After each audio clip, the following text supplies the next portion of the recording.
You ever wondered why a simple phone call can feel like a pop quiz you totally forgot to study for? Or why that ringing sound can trigger, a genuine spike of stress for so many of us? Well, today, we're going to unpack the surprising psychology behind why we avoid phone calls.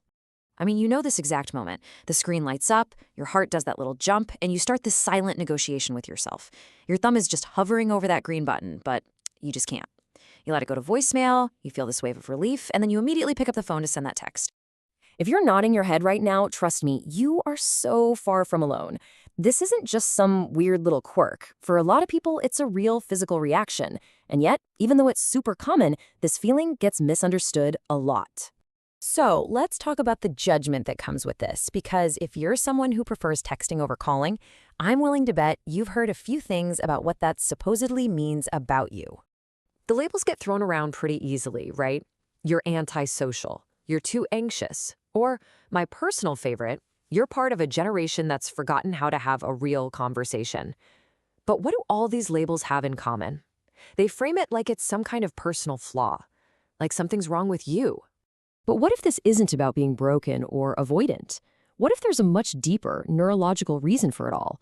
A reason that has absolutely nothing to do with a character flaw and everything to do with how your brain is literally wired. And that brings us to the real heart of it. The reason phone calls can feel so incredibly draining isn't about fear. It's about your brain being forced to work in complete overdrive without the tools it desperately needs to do its job. And here's the big twist. This isn't about people who are bad at communication.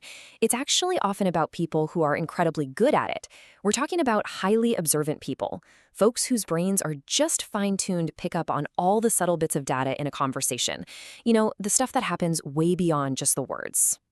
And this is the problem. A phone call basically strips away like 90% of that data.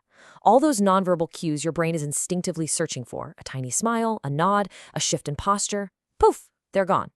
You're left with nothing but a voice, and your brain has to just scramble to fill in all those massive blanks. This really breaks it down perfectly. The call starts, and your brain immediately goes on this mission to find information that just isn't there. So it works double time, trying to analyze every tiny pause, every little shift in vocal tone, just to make up for what it can't see. And the result? By the time you hang up, you're just wiped out. It's not social fatigue, it's straight up cognitive burnout. I absolutely love this phrase because it reframes the whole thing. It's not that you're bad at phone calls. It's that for your specific brain, a phone call is an incredibly expensive activity.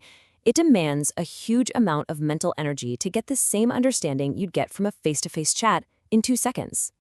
So if phone calls are this expensive, gas-guzzling option, why does texting feel so much more comfortable? Let's talk about the much more efficient alternative. And this right here is the key.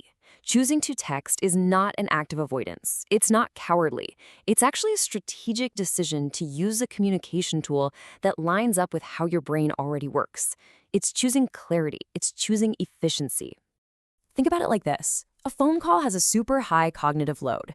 There's this immense real-time pressure to respond instantly with all the data.